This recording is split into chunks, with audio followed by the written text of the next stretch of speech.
미주미와 함께하는 투자공간 6차 세미나. 이번 세미나에서는 장기 투자자분들을 위한 가성비 강의가 준비되었습니다. 많은 관심을 받아왔던 장우석 부사장의 배당 포트폴리오. 그 성과가 상당히 좋았습니다. 이번 마지막 강의에서 그 원리를 전격 공개합니다. 이양현 교수의 위기를 대처하는 천하무적 ETF 포트폴리오. 특별히 모신 채슬리 투자자문, 최일호 상무의 종목 선별 방법까지. 참여 방법은 유튜브 하단 더보기 링크를 확인하세요.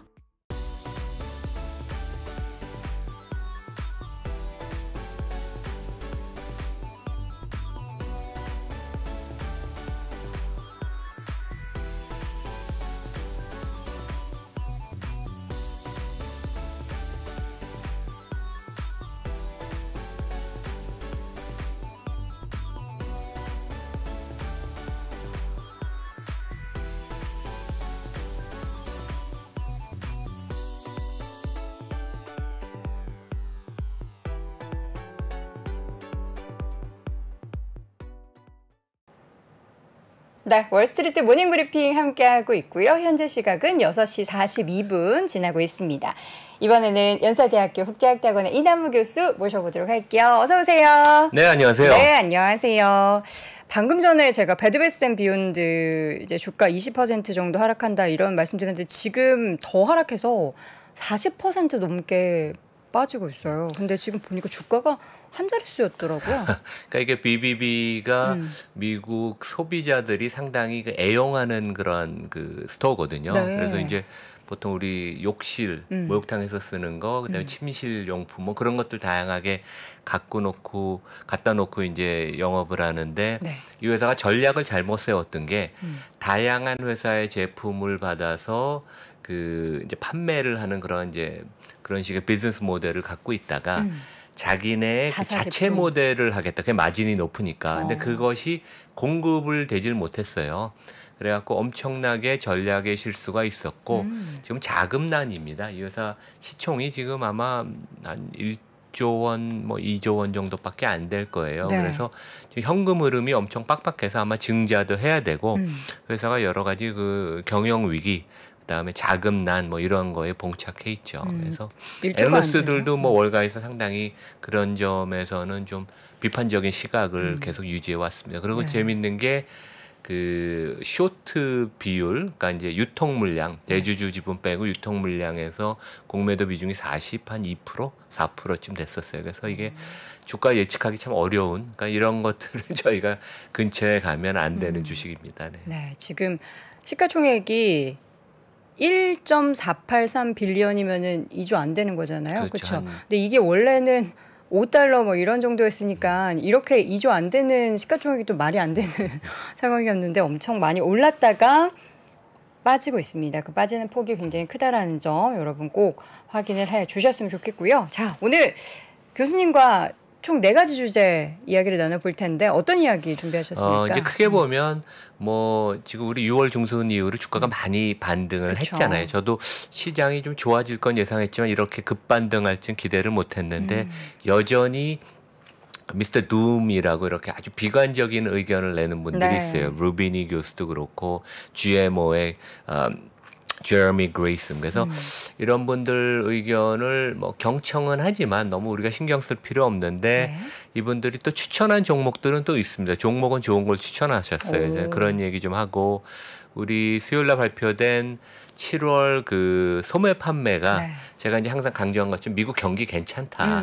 그래서 이제 명목상 이거는 나오는 거에서 전분기 대비 0.7% 증가했으니까 연율로 치면 거의 한 9% 오르는 거예요, 소비가. 그래서 이제 그런 것들이 실제 타겟 같은 데 보면 실적 나왔을 때 소비자들 트래픽, 우리 방문하는 스토어는 늘고 제품 가격을 올렸기 때문에 그러니까 구매하는 물건의 개수는 적지만 단가가 올라가서 괜찮다. 그래서 적극적으로 대응을 잘한 타겟, 뭐 월마트 이런 데들은 실적이 괜찮고 오늘 좀 전에 얘기하신 콜 같은 데는 경영진이 여러 가지 문제가 있다고 월가에서 생각을 합니다. 그래서 연초에 액티비스트, 행동주의자가 붙어서 회사를 매각해라 이제 그런 압력도 받았거든요. 그래서 회사 회사별로 차이가 나고 리테일러가. 근데 전반적인 소매 경기는 괜찮다. 그리고 이제 준비한 게 6월 중순, 7월 초부터 가장 많이 오른 업종 중에 하나가, 물론 아마존 같은 데가 주가가 바닥에서 한 40% 올랐지만 금융주입니다. 근데 이제 제 유튜브에서 얼마 전에 이학년 교수랑 장우석 부사장 모시고 본인들이 보는 10년 동안 보유할 종목 뭐가 좋습니까? 이제 그 얘기를 나눴는데 두 분 다 금융주를 하나씩 꼭 넣었어요. 톱5 중에서. 그래서 금융주를 우리가 좀 너무 이렇게 피하지 말고 좋은 회사들이 있으니까 한번 항상 생각을 하자. 이제 그런 말씀드리고 마지막으로 이제 제가 항상 얘기 드리는 Bank of America Fund Manager Survey에서 조금 특징 있는 차트를 보면 주가가 왜 여기까지 올라왔는지 거의 뭐 급반등해서 바닥에서 한 20% 가까이 올랐습니다. 시장 전체로도 한 17%. 그래서 그 설명을 드리겠습니다. 네. 자, 하나씩 좀 이야기를 풀어가 보도록 하겠습니다. 지나친 비관론을 경계하자. 그러니까 이거는 어쩌다 한 번씩 맞는 건데 그 맞을 때 시장에서는 굉장히 환호를 하죠. 최근에 많이 등장하셨잖아요, 또 이분이. 그러니까 이제 루비니 그 교수는 그러니까 영어로도 Dr. Doom, 그러니까 미스터 비관론자라고 하는데 국내에서는 언론에서 좀 이렇게 자극적인 걸 찾다 보니까 이분을 가끔가다 띄우는데 월가에서는 아무도 주목을 안 합니다. 예. 그리고 이제 제가 뭐 외국회사 같은 데 있을 때 행사 때 이제 VIP들을 초대를 하는데 이분은 최근에는 아무도 초대를 안 했어요. 근데 이제 이분이 한 30년 동안 한 번 정도 불리시했던 것 같아요. 몇 달 정도. 그리고 기본적으로 주식의 그 장점, 그러니까 기업이 혁신하고 발전하는 걸 이분은 무시합니다. 그래서 재테크도 그렇게 하신다 그러고 이제 지난주가 아니라 며칠 전에 그 GMO의 공동 창업자이자 지금 이제 co-CIO를 하는 제레미 그레이스. 그러니까 GMO는 저의 고객이기도 했어요. 본사가 이제 보스턴에 있고 뭐 아주 존경받는 회사입니다. 근데 이제 이분이 다시 한번 나와서 이분은 이제 약간 가치 투자를 하는 분이에요. 근데 GMO도 전략에 가치 투자하는 데가 있고 성장 투자하는 데가 그 따로 있습니다. 근데 이분이 한 2, 3일 전에 여전히 고점 대비 S&P가 한 50% 하락을 해야 된다. 이제 그런 강력한 주장을 하셨고, 근데 이제 그 제가 이런 얘기를 우리 그 페이스북이나 이런 데 띄우면 그 교포나 이런 사람들이 이제 농담으로 broken clock이라고 그래요. 왜냐하면 이제 시계가 망가지면 24시간 동안 2번은 맞으니까 돌아가다가 그래서 한 1, 20년에 한두 번씩은 맞습니다. 이제 그런 얘기를 하고 근데 재밌는 것은 이 제레미 그레이슨이 워낙 그 거물이죠. 그러니까 그 투자 스타일이 그런 거고 이제 항상 bearish 하니까. 근데 내가 생각하는 것처럼 경기 침체가 심해지고 미국 주가가 50% 폭락을 하면 이 세 가지 종목을 들고 버텨라. 그래서 첫 번째가 코카콜라. 우리 뭐 다 아는 아주 좋은 주식이죠. 뭐 어차피 경기 침체가 와도 우리 콜라 좋아하는 사람은 한두 잔씩 워런 버핏 회장 같은 분은 드실 테니까. 그다음에 존슨 앤 존슨. 그러니까 우리가 쓰는 약 중에 존슨 앤 존슨 브랜드를 안 쓰지만 되게 많아요. 그러니까 타이레놀. 그러니까 실제 코로나 상황에서 미국에서는 이거 다 먹으라고 다 권했거든요. 그래서 그 진짜 아주 뛰어난 회사고 이 회사가 퍼가 낮습니다. 한 17배. 그러니까 우리가 생각하기에 이거 빅파마니까 퍼가 높을 걸로 생각하는데 그렇지 않습니다. 그리고 이제 미국 금융주 중에 좀 중형주에 해당되는 US Bancorp 여기가 이제 배당 수익률이 한 4%쯤 되거든요. 그래서 세 회사 다 되게 안정적이고 경기 영향을 덜 받고 그다음 배당 수익률이 높은. 그래서 뭐 경기에 대한 뷰가 뭐 우리 청취자분들 어떤 뭐 다 사람마다 생각이 틀리겠지만 이 세 종목은 확실히 좋은 틀림없는 종목이다. 그렇게 말씀을 드리겠습니다. 시장에는 이제 무한 긍정론자가 있고 무한 또 부정론자가 있는데 이 두 양쪽의 의견들을 이렇게 쭉 보고 합리적인 선택을 우리가 잘 해야 될 것 같아요. 근데 뭐 무조건 또 이렇게 하락한다, 고점도 50% 이런 얘기는 말도 안 되는 그런 이야기인 것 같은데 어쨌든 관련해서 지나친 비관론은 경계하자라는 이야기로 두 가지 이야기 들어봤고요. 앞서서 잠깐 말씀해 주셨던 이제 소비, 미국의 경기, 소매 관련된 지표의 의미를 저희가 좀 파악을 해보도록 할게요. 그러니까 제가 여러 번 말씀드린 게 경기 침체 아니면 두 분기 연속 마이너스 성장이 나왔던 것은 네. 약간 기술적이긴 한데 왜냐면 보통 경기는 지금 한 9에서 10% 미국이 성장하는데 인플레이션이 한 9% 되니까 그걸 나누다 보니까 0% 성장 아니면 마이너스가 나오는데 실제 미국 경기는 경제는 작년에 11% 성장했고 명목 기준으로 올해도 한 뭐 9% 정도 성장을 하는데 네. 이제 뭐 미국 경제의 한 70%가 소비죠. 그렇죠. 이제 소비의 국가라고 미국을 얘기하는데 7월 명목 소매 판매 보통 우리가 얘기하는 매크로 데이터는 인플레이션을 차감한 실질 데이터인데 요 소매 판매만 리테일 세일즈만 명목이에요. 그래서 그 점을 이제 우리 청취자 구독자분들이 아셔야 될 것 같고 네. 그래서 보통 이거 통계를 잡을 때 소비의 5분의 1쯤 차지하는 자동차는 요즘 한 4, 5만 불 하거든요, 미국에서. 그래서 그게 워낙 덩치가 크고 그 휘발유를 뺍니다. 왜냐하면 그런 부분은 이제 그 워낙 외부 충격에 많이 영향을 받으니까. 그래서 이제 그것을 제외한 소매 판매의 트렌드를 보통 보는데 7월 달이 6월 달보다 0.7% 상승을 했다. 그러니까 한 달을 그랬으니까 우리가 12일을 곱해 보면 한 8%, 9% 가까이 성장을 한 거죠. 그래서 네. 이게 어떻게 보면 미국의 소매 그 성장률의 트렌드를 보여주는 거고 타겟이나 월마트 이런 데 실적을 보면 매출 증가율이 한 10% 가까이 거의 다 나왔습니다. 그래서 이게 어떻게 보면 기본적인 거고 여기 그림의 오른쪽 그림에 이제 박스 안에 보면 물론 이제 작년 말 올해 연초 고점 대비 성장률이 꺾이긴 했지만 그러니까 전월 대비 성장률이 한 0.7, 0.8에서 계속 왔다 갔다 하는 안정적인, 그러니까 소비가 상당히 안정적인 것이고 그게 미국을 경기를 지금 뒷받침해주고 여러 가지 그 기업들 2분기 실적이 웬만하게 나오는 그런 이제 근간이 된다고 생각을 합니다. 말씀해 주신 것처럼 전체적인 뭐 소비 안에서 정말 디테일한 부분을 나눠서 봐야겠지만 일단 이제 뭐 값비싼 것들을 늘 잘 샀던 분들은 그냥 쭉 쓰고 중간에서 이제 애매하게 비싼 거를 사야 되는데 지금은 좀 경기가 안 좋아 하는 분들은 오히려 또 중고 명품 쪽을 관심을 가져서 또 관련된 기업이 많이 언급되더라고요. 그리고 이제 똑같이 사지만 수량을 조금 줄여서 그래서 결국엔 또 리테일가를 올려놓으니까 이게 거의 그 똔똔 비슷하게 되는. 그래서 딱 보면은 수치상으로는 그렇게 소비가 줄어들지도 않고 이를 보면 또 경기 괜찮다라는 그런 생각을 할 수도 있을 것 같은데 실질적으로 미국에 있는 친구들 얘기 들어보면 늘 되게 볼멘 소리를 해요. 밥 한 끼 먹기 너무 힘들다.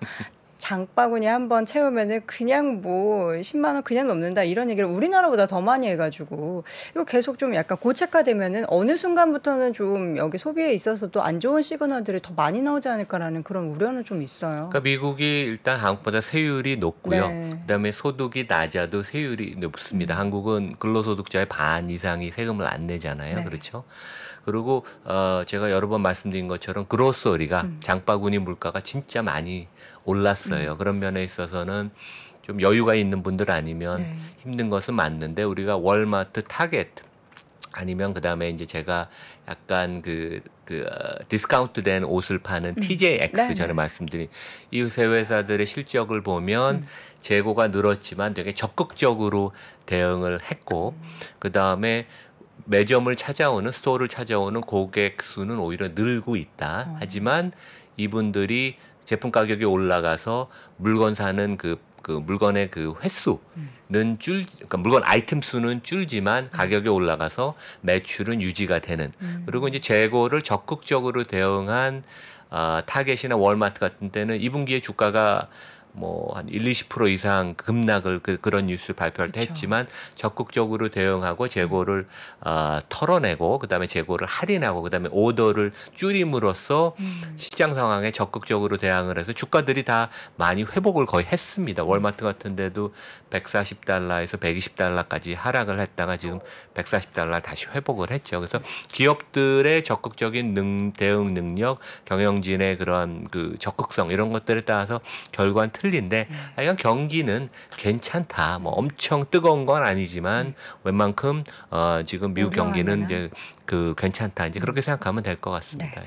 알겠습니다. 소비 관련한 이야기를 쭉 나눠봤고요. 앞서서 이제 저희가 이남을 주신 연구소 영상을 이미 스포일러를 너무 많이 해주셔서 제가 이거 왜 이렇게 다 가지고 오셨냐 깜빡을 했는데 금융주의 퍼포먼스가 사실 많이 관심 없으셨겠지만 좋았어요. 근데 그거를 이제 우리 서학개미 투자자분들은 같이 못 누리시고 계신 거죠. 그러니까 우리 그 서학개미 보유 톱50 종목을 이제 뭐 언론사에서 계속 매일 나와서 저도 보는데 하여간 지난 1년 동안 금융주나 금융주 ETF가 들어간 적이 한 번도 없었습니다. 그리고 이제 우리 미주미의 장우석 부사장이 맨날 안타깝게 생각을 했었는데 실제 작년 2021년 여름부터 금년 6월까지는 금융주가 되게 안 좋았어요. 그렇죠. 왜냐하면 경기 침체에 대한 우려도 있었고 기업들 실적, 특히 증권 부분이 되게 안 좋았죠. 왜냐하면 월가가 딜이 상반기에 하나도 없었거든요. 주식이나 채권 발행이 없었으니까.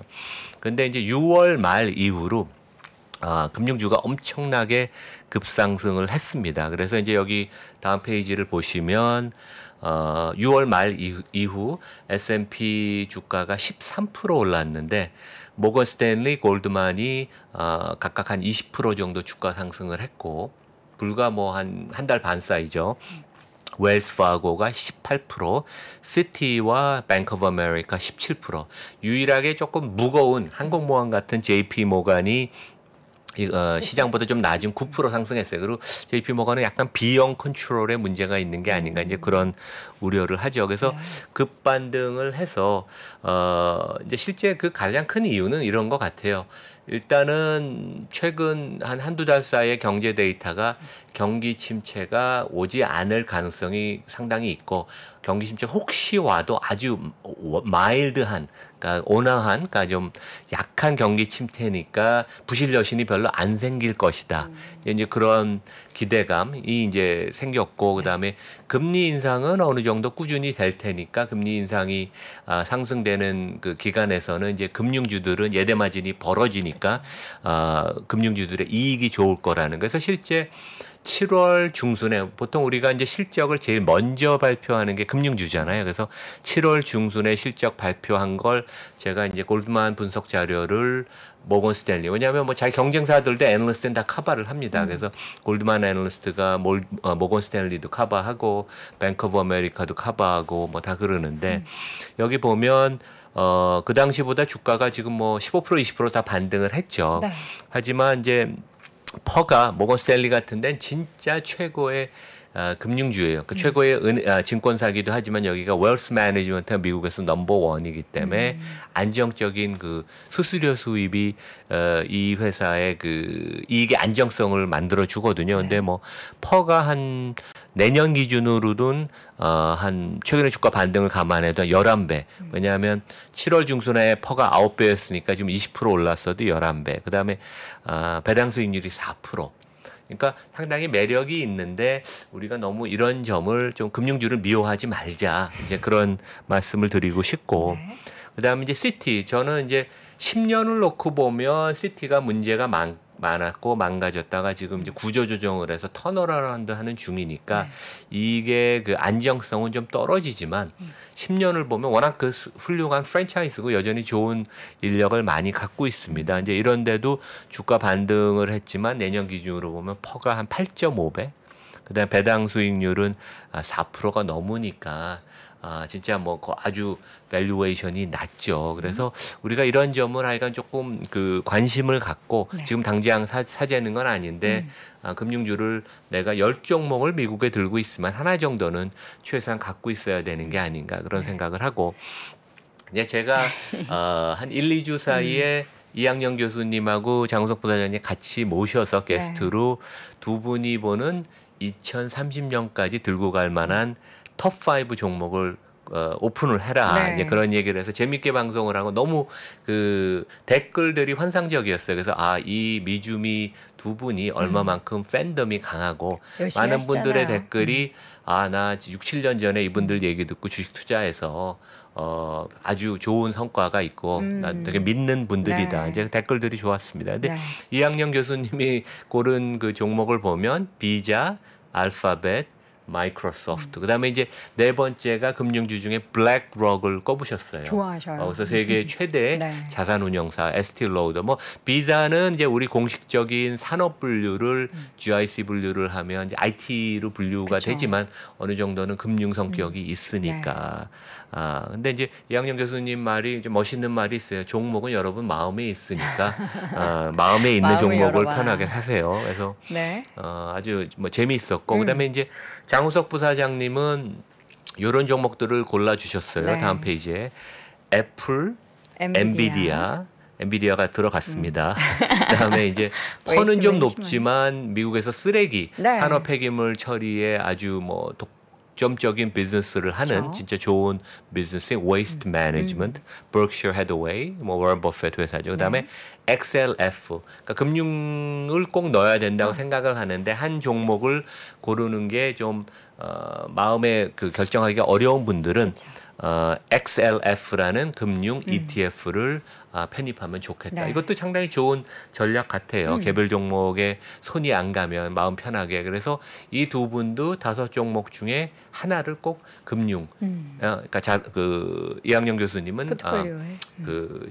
블랙록 네. 자산운용사 그다음에 장우석 부사장님은 ETF XLF. 금융 ETF를 골랐다. 네, 이런 말씀을 네. 드리고 싶습니다. 아니 그래서 여기 이제 탑5 종목을 사실 이렇게 공개하면 안 되는 거잖아요. 이 영상을 통해서 이렇게 하나씩 봐야 하는데 여러분 그냥 이렇게 종목만 보시면 안 되죠. 왜 이 종목을 이야기했는지는 이나무의 좋은 주식 연구소에서 꼭 확인해 보시기 바랍니다.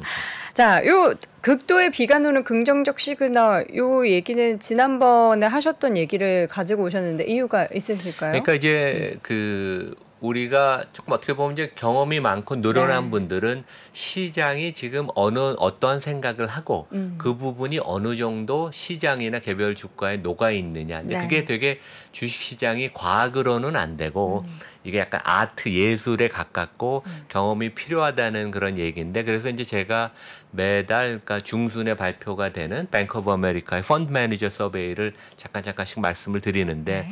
7월 19일 날 영상을 제가 이런 걸 했었어요. 그래서 이 리만 사태가 났던 2007년보다 그러니까 금년 7월에 서베이한 거 보면 더 비관적이었어요. 그래서 너무 모든 사람이 비관적이면 주식을 더 팔 사람이 없거든요. 이미 다 팔았기 때문에. 그래서 이건 되게 긍정적인 시그널이라는 얘기를 했었는데 그로부터 한 달이 지난 8월 10일에서 한 15일 사이에 이제 서베이를 월가에서 했고 네.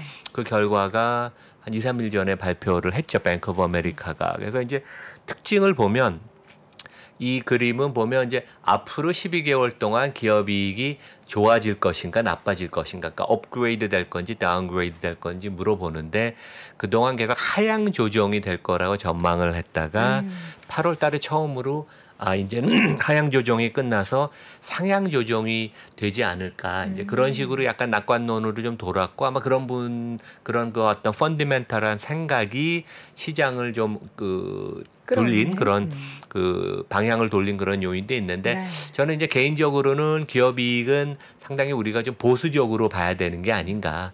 왜냐하면 경기가 뭐 어느 정도는 되지만 성장률은 지금 둔화가 되고 있고 내년에도 성장률이 더 둔화가 될 테니까. 그래서 상당히 이런 면에 있어서는 또 시장이 경계해야 되는 면도 있다고 저는 생각을 하고. 네.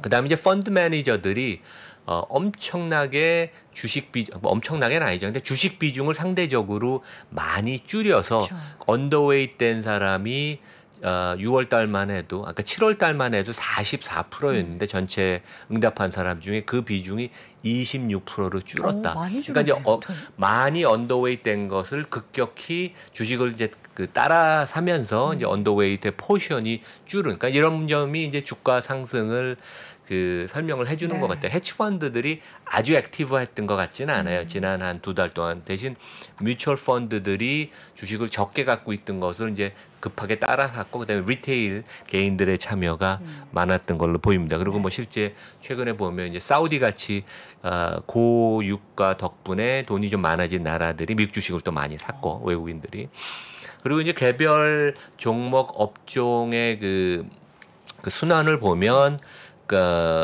올해 뭐 한 6월 달까지만 해도 방어적인 성격의 주식, 헬스케어, 필수 소비재, 유틸리티 이런 걸 오버웨이트 하다가 재빨리 주가가 반등을 하다 보니까 IT 종목, 그 다음에 경기 관련 소비재, 금융주 이런 쪽으로 교체 매매, 그가 많이 이루어졌다. 이제 그게 어떻게 보면 우리 시장의 흐름을 이해할 수 있는 것 같습니다. 네.